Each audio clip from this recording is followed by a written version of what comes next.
Okay, here's our last one, and this is kind of a complicated one, but it's a fun one. So river current. It says it takes a paddle boat 70 minutes to travel 3 miles up a river and 3 miles back, going a steady speed of 8 miles per hour with respect to the water. Okay, so we've got some sort of river, right? Here's my terrible drawing of a river. And this boat is going up and down. It's 3 miles, right? 3 miles, it says each direction. So it's going one way, and then it's going the other way. Okay, so I guess our total distance would be 6 miles here, but 3 up the river and 3 back the river. And it's going at a steady speed of 8 miles per hour with respect to the water. So that means it may be going slower than 8 miles per hour when it's going against the river, and it might be going faster than 8 miles per hour when it's going with the flow of the river. And our objective here is to find the speed of the river's current. Ooh, okay. And it gives me a formula. If you're not used to this, if you've taken physics classes, I would assume you've definitely seen this a lot. Pretty common equation to use in general, though. Distance equals rate times time. So our d is our distance, r is rate of speed, and t is time. Distance equals your rate times time. Okay, well, let's think about that. Let's do one for our trip upriver. Let's pretend we're going against the river in the beginning. Doesn't really matter. But my distance is 3 miles. Okay, so I'm using this formula. My rate is, well, let's see, I would be going against the river. So my speed, my 8 miles per hour, is going to be going slower. So let's go down by whatever the speed of the river is, right? I would assume here the speed of the river can't be faster than 8 miles per hour, or I'd be stationary. We wouldn't be moving at all. So it has to be slower than 8 miles per hour. So let's take our 8 miles per hour. Let's subtract the speed of the river that's slowing me down, and we're going to call that our rate. Okay, now I don't know x, but that's what we're solving for. But that's my rate times time. Now I don't know the length that it took me to do this one trip. So I'm just going to call this time 1. Okay, I do know that my total time for both trips is 70 minutes, but I don't know about any individual trip. And no, I can't cut that in half because I'm assuming it's going to be faster to go with the current, right? Faster to travel those 3 miles than against it. So they shouldn't be equal, in fact, logically. So let's come up with a second equation, though, for going down river. Now the distance is the same. We're doing 3 miles. Again, we're using this formula. Distance equals rate times time. This time, though, my speed is going to be going faster than 8 miles per hour because the river current is going to be accelerating me or giving me more speed. So in fact, we can add our 8 miles per hour to the river's current. So we're going to have more speed. But again, I don't know what the time for this individual trip is. So let's call this time 2. Okay, so technically we have 2 different variables here, and we need 2 equations to relate them. Well, I do know a couple things, which is that my total time 1 plus time 2 has to equal 70 minutes. So let's go ahead and rearrange these equations so that it says time 1 equals and times 2 equals. And to get them by themselves, we're going to need to divide each side by the rate, which would have been 8 minus x. So divide each side over here by 8 plus x, and we get them equal to these 2 times. Okay, so I get that 3 over 8 minus x is equal to time 1, and I get 3 over 8 plus x is time 2. 8 plus x is equal to time 2. Well, I know that if I add these 2 times together, right, time 1 plus time 2, that does equal 70 minutes.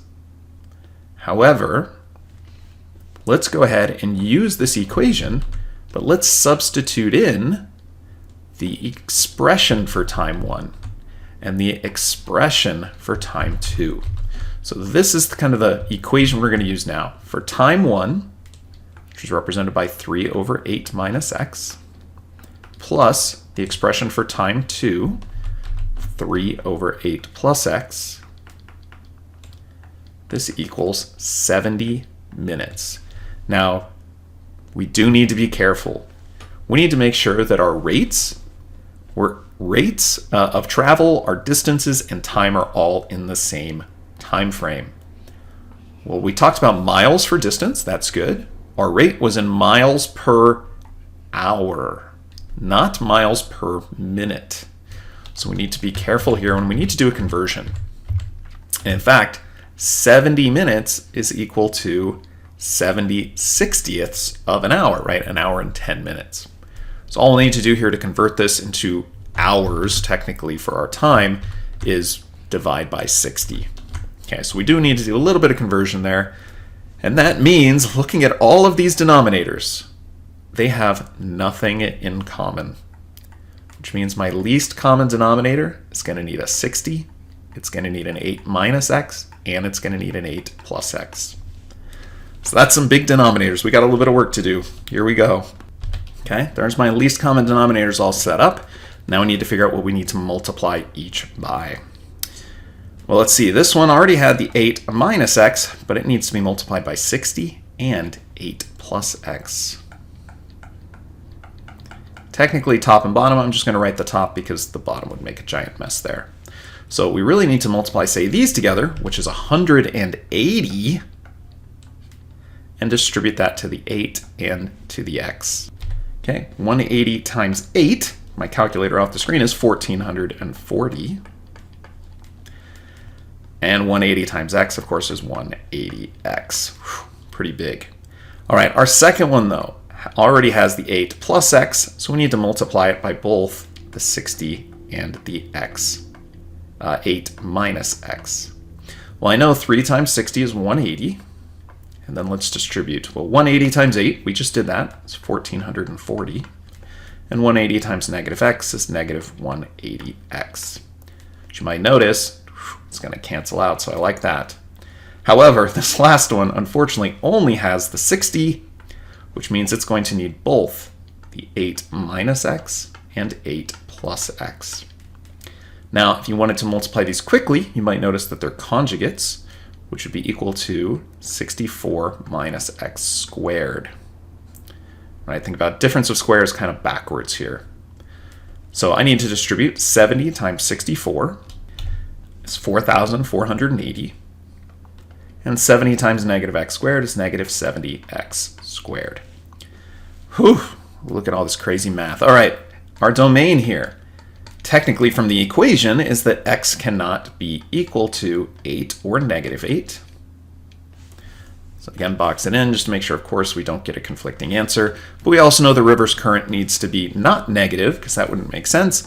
And we know it needs to be less than 8 miles per hour, or we wouldn't be going anywhere.